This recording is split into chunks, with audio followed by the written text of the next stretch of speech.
Part 1. The Midnight FAO. Listen. Before you close your eyes tonight, there's something I need to tell you. Something that exists in the spaces between what we know and what we're afraid to believe.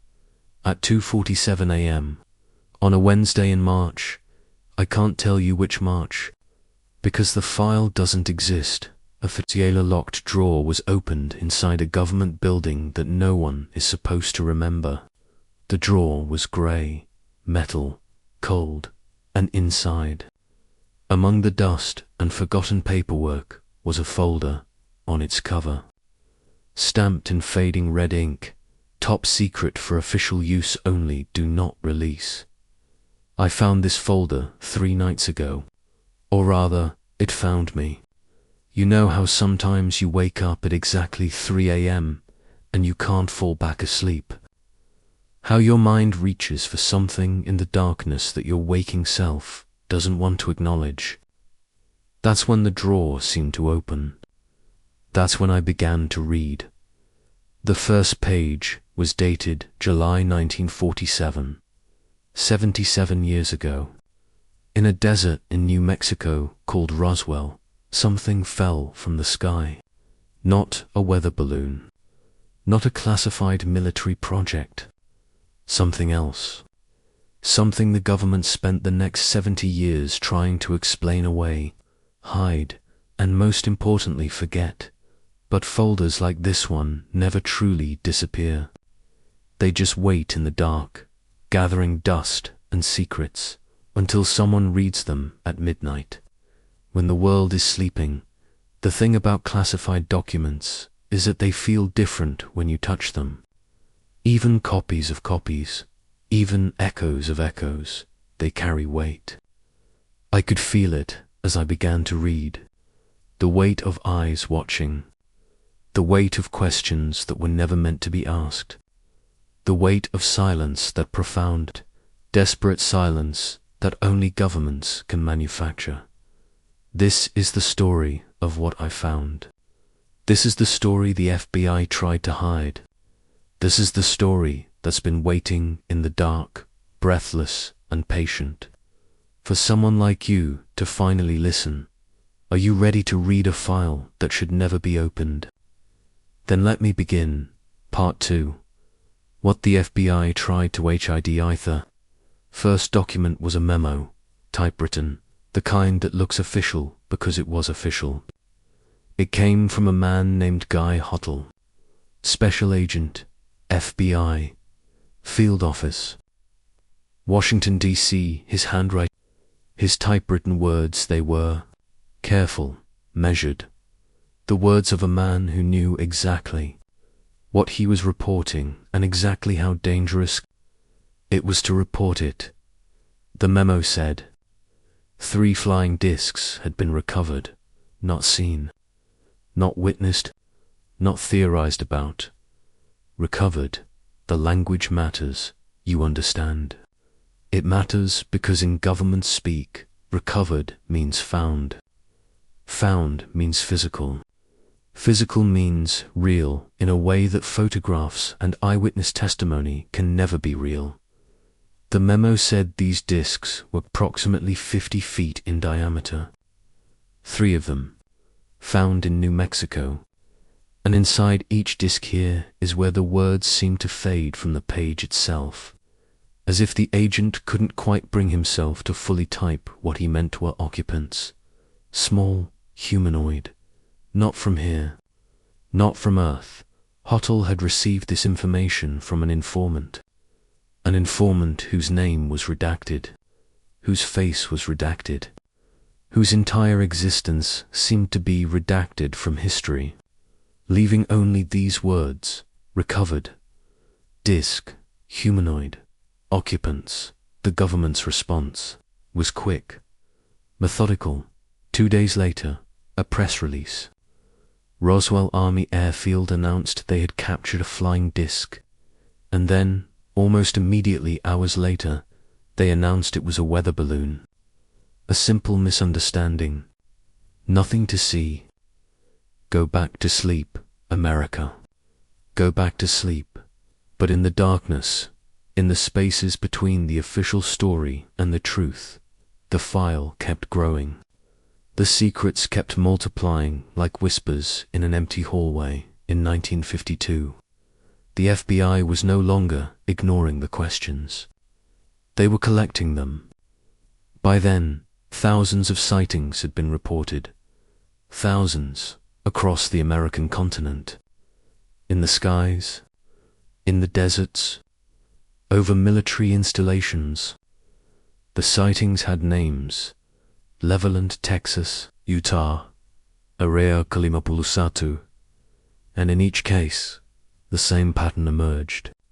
Witnesses, military pilots, civilians, physicists, policemen all reported the same things: lights that moved like intelligence, objects that defied physics, craft that knew they were being watched, and among the growing files there was a secret project, a whisper, a name that shouldn't exist: Majestic 12.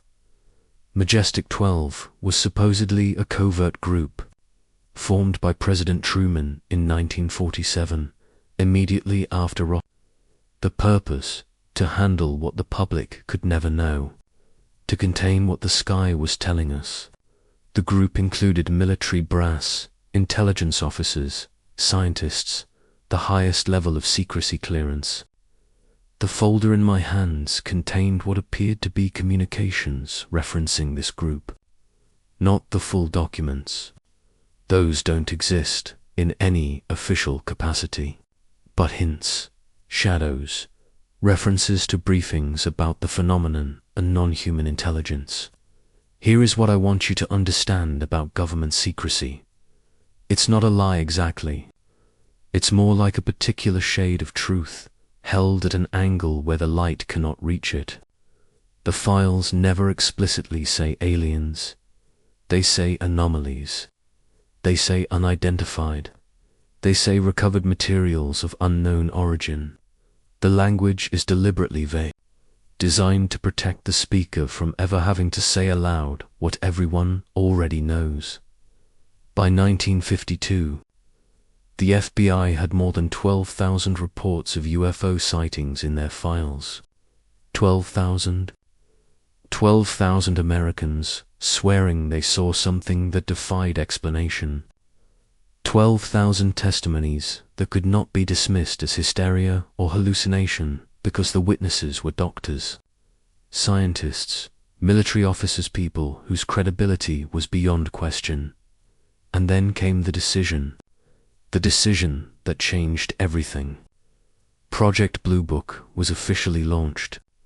It had a purpose on the surface: to investigate UFO reports scientifically, to explain them, to make them rational, to make them normal. But the files I was reading suggested a different purpose running underneath, like a current in dark water. The true purpose was containment, debunking, making the witnesses look foolish, making the truth disappear into the machinery of bureaucracy. One case, one that the files kept returning to, one that seemed to mark a turning point in the investigation.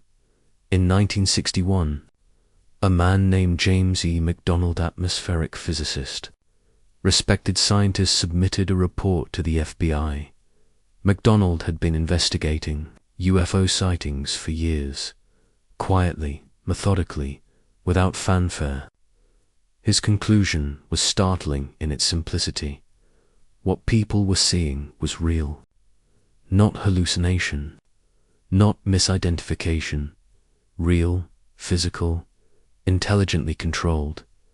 The FBI's response was to classify McDonald's work, to make it difficult for him to continue, to suggest that perhaps his research was unscientific, unreliable. And yet, in the classified files, there were memos showing that the FBI knew McDonald was right. They knew that what was in the sky defied conventional explanation. They knew, and they chose silence. By 1966, Project Blue Book had investigated over 12,500 UFO reports.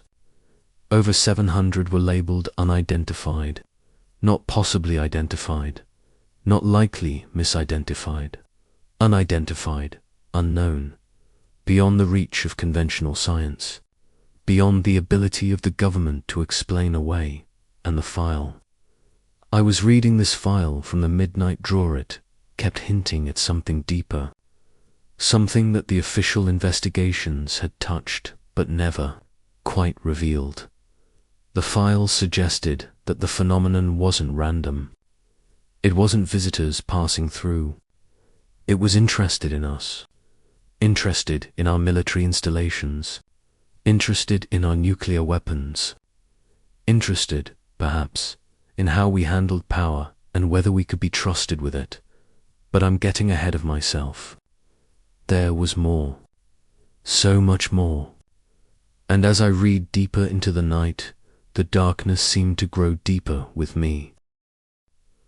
Part 3. The patterns they found in the SKW. 3 hours into reading the file, I realized I wasn't just looking at a collection of incidents. I was looking at a pattern, a constellation of events, a map that only became visible when you stepped back far enough to see the whole picture. And once you saw it, you could never unsee it. The file contained a separate report, no author name, heavily redacted, dated 1962, that attempted to cross-reference UFO sightings with specific geographical and temporal markers. It was, in essence, an attempt to understand the intelligence behind the phenomenon. Pattern 1, the installations. Between 1952 and 1970, over 67% of UFO sightings occurred within a specific radius of nuclear weapons facilities, ICBM bases, weapons storage areas, laboratories developing thermonuclear technology.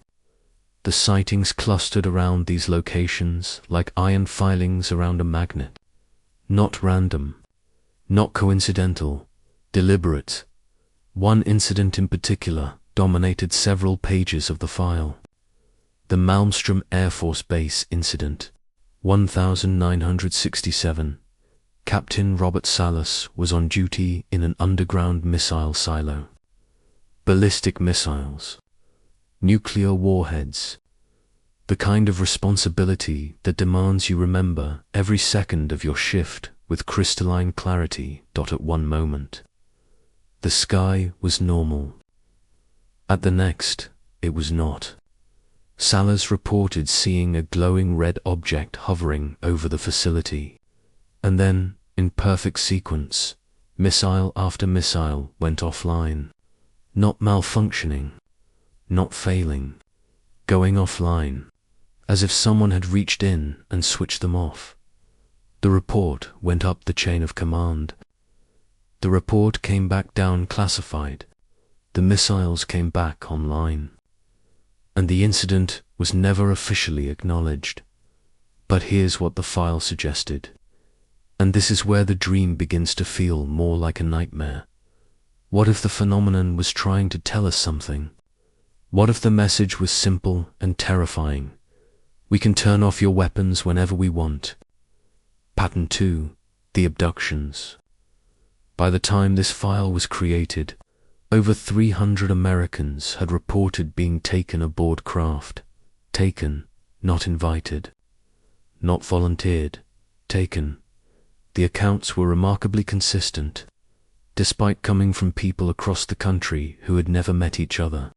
Small beings, grey, with large, black eyes. Medical examinations. Instruments that didn't hurt, but left marks. Questions, always questions, though not in any language the abductees recognized, and then released, put back, sometimes missing hours from their memory, sometimes carrying something forward, an implant, or a vision, or a knowing that wouldn't leave. The FBI had interviewed 47 of these abductees. Their testimonies filled 200 pages of the file. And what struck me as I read them was not their strangeness, but their consistency. The same details, the same technology, the same procedure, as if whoever was doing this had refined the process over thousands of repetitions. Millions, perhaps. One woman's testimony was particularly difficult to read. A nurse from Phoenix, Arizona. She had been taken in 1954. She described waking up on a metallic table that seemed to absorb her weight, as if gravity itself was being controlled.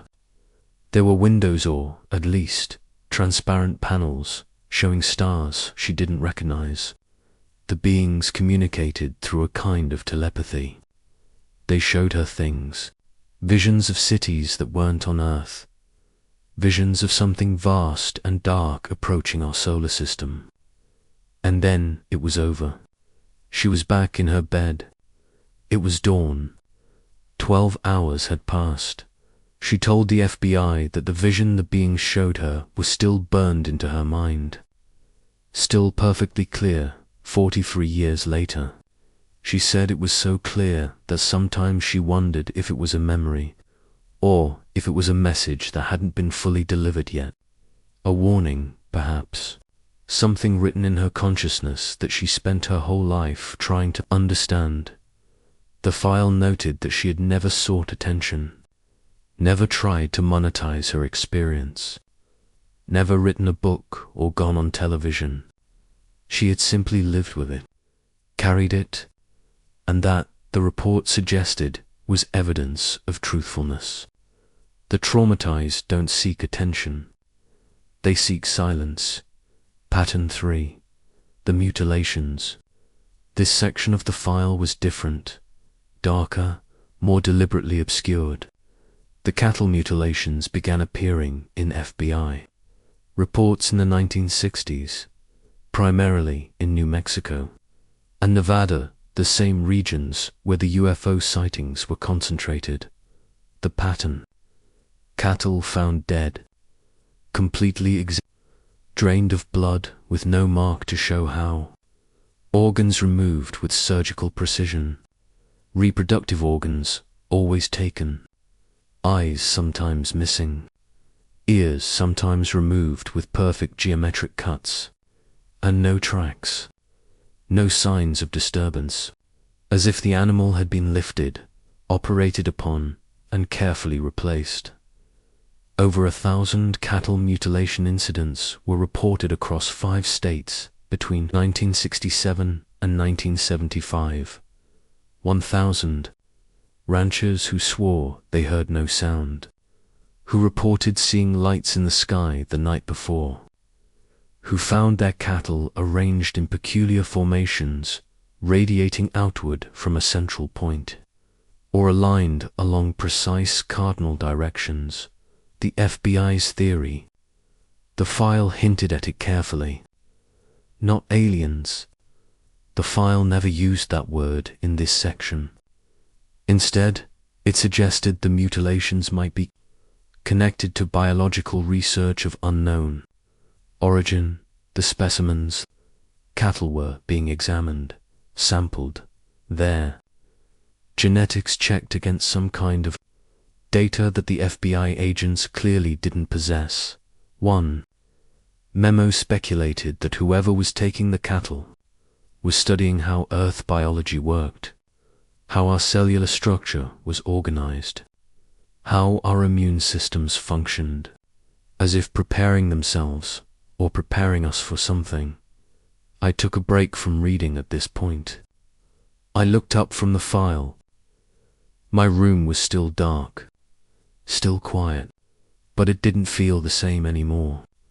It felt occupied, watched, like something had settled in the shadows while I was reading.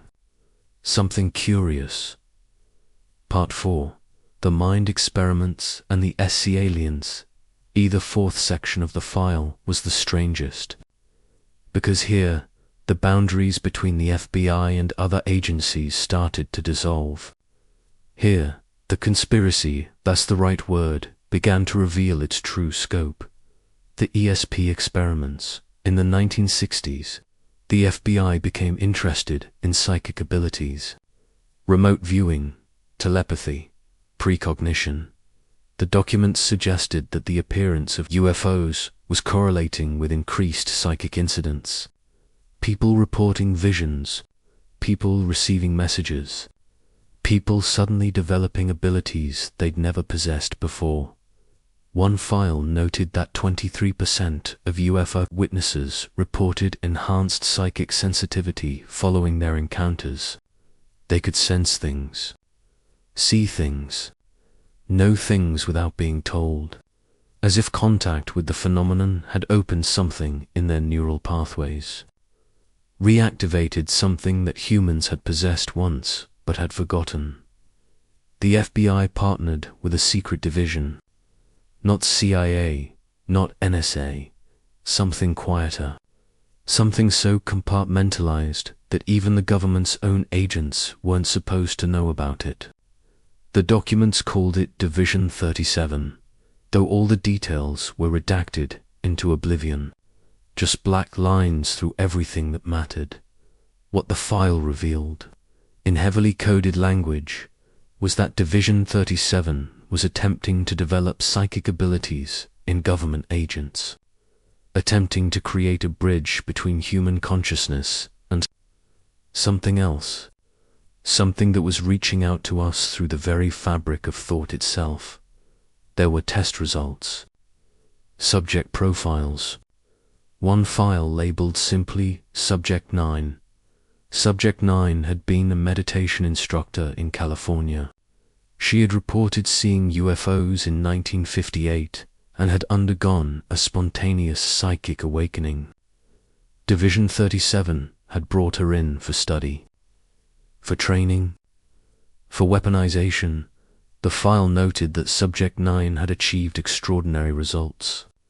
She could remote view locations she'd never visited. She could predict events minutes before they happened. But there was a cost.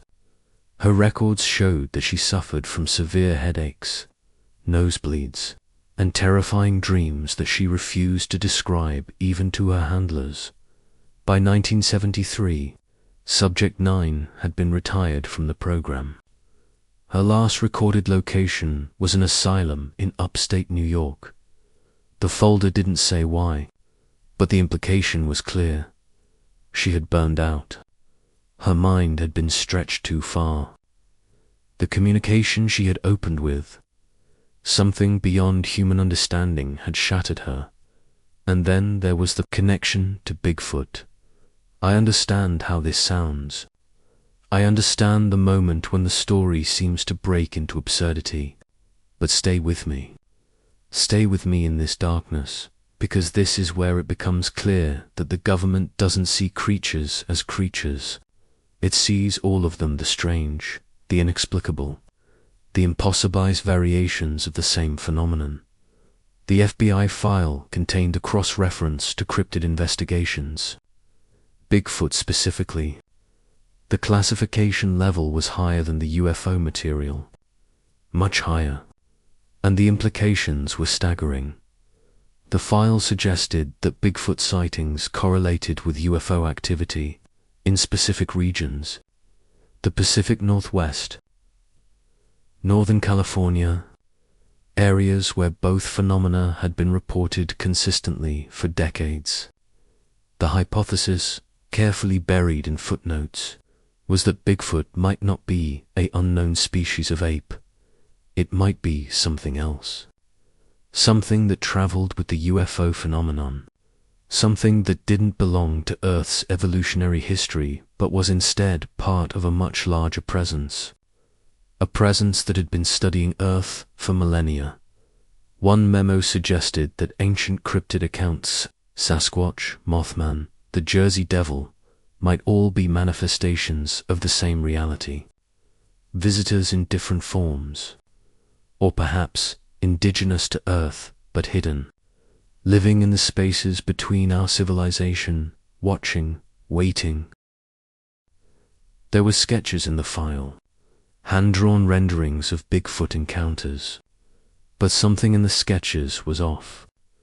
The proportions of the creatures seemed wrong. The eyes seemed too aware, too intelligent. too much like they were drawn by someone who recognized them as something other than animal. The file suggested that the FBI had attempted to capture a Bigfoot specimen in 1977. The operation had failed, but the evidence suggested that whatever they had encountered was not behaving like any known animal. It was strategic, intelligent.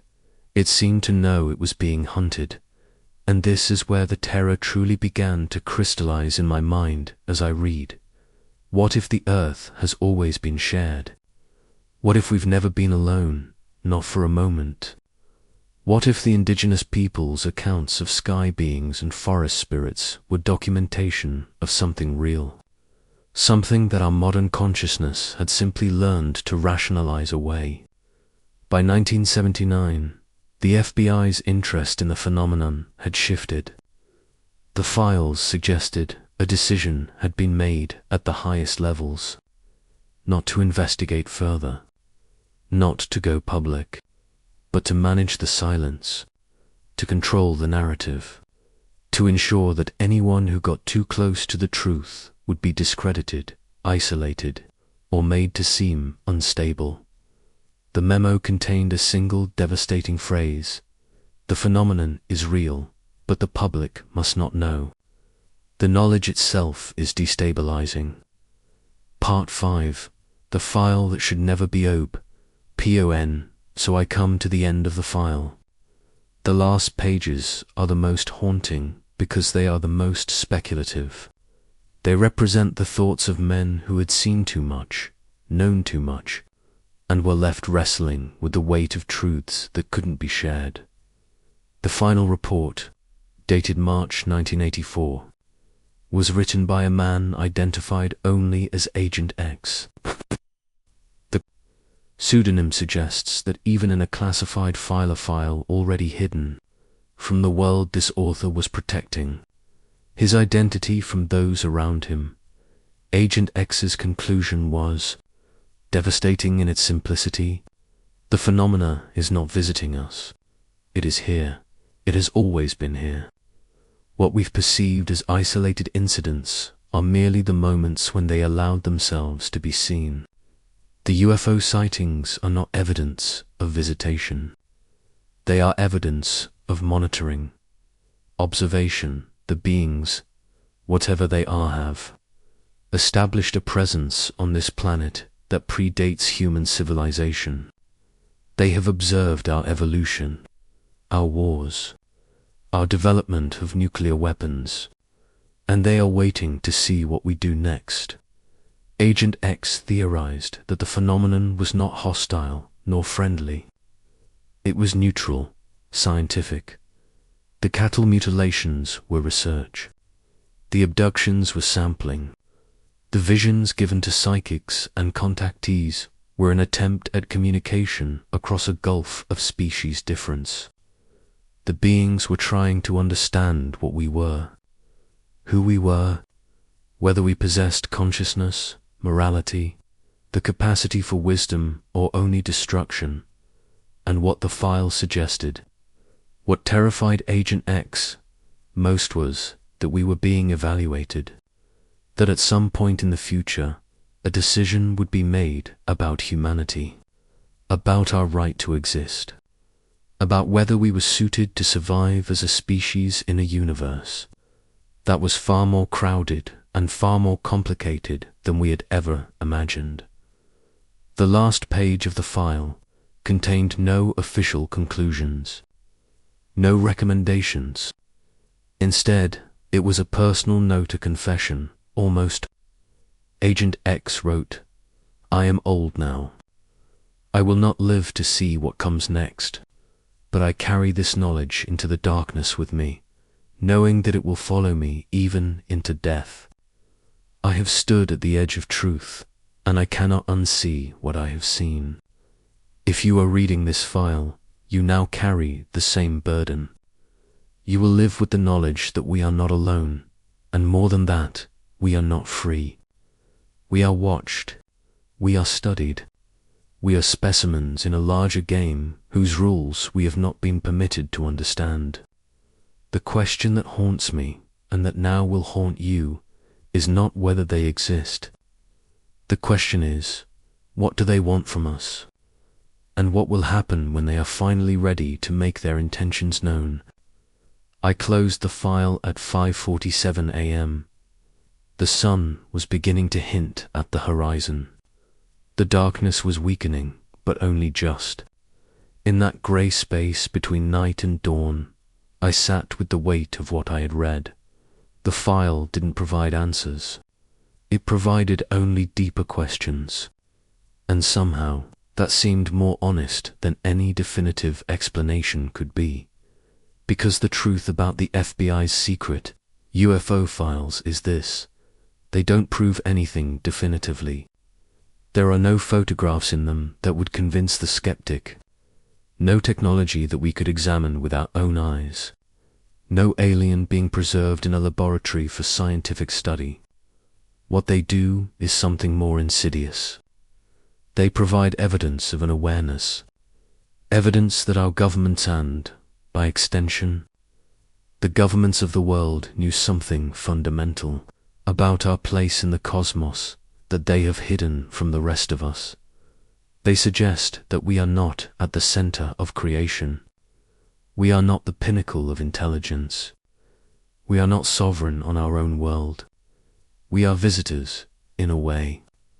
Or perhaps, more accurately, we are permanent residents of a very crowded neighborhood. And we've been in denial about our neighbors for a very long time. The question that the file never fully answered. The question that now echoes in my mind as I give this file to you is this: does truth require understanding? If we know something exists but cannot comprehend it, does the knowing change us? Does it save us or condemn us? The file suggests that there are people who have spent their entire lives grappling with this question. People in government, scientists, military officers, psychics, abductees, they have all been living with the secret, living with the weight of it, and it has marked them, changed them, hollowed them out in ways that ordinary life cannot. Perhaps that is the true horror captured in the file. Not that aliens exist, not that they have visited Earth, not that they have observed us and studied us and perhaps judged us. The true horror is that there are humans who know these things, and they must carry the knowledge in silence, watching the rest of us stumble through our lives in ignorance, unable to share the truth, unable to prepare humanity for the reality that exists, just beyond our comfortable understanding. As I sit here in the early morning, the file closed before me, I think of Agent X. I think of him carrying this knowledge into his old age and then into death. I think of Subject 9, burned out by psychic contact, abandoned to a quiet asylum. I think of the cattle ranchers who saw lights and left their livestock mutilated, unable to explain, unable to be believed. And I think of you, listening to this in the darkness of your own room, now carrying the same knowledge. The question becomes not whether the FBI found aliens, or whether governments have hidden evidence of contact. The question becomes, what do we do now, knowing what we know? Or, more precisely, can we ever unknow it? The file has been closed.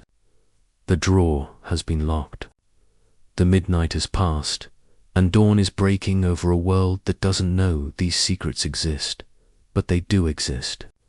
Somewhere, in classified folders, in government buildings, they exist.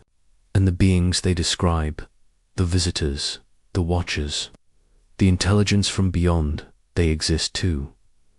They are still watching, still waiting, still evaluating us with a patience that transcends human understanding. They have all the time in the world, literally all the time in the world, and somewhere in the dark, the truth keeps breathing. Epilogue, a final message before you sleep tonight. Consider this. The most important thing the FBI file revealed was not any single discovery.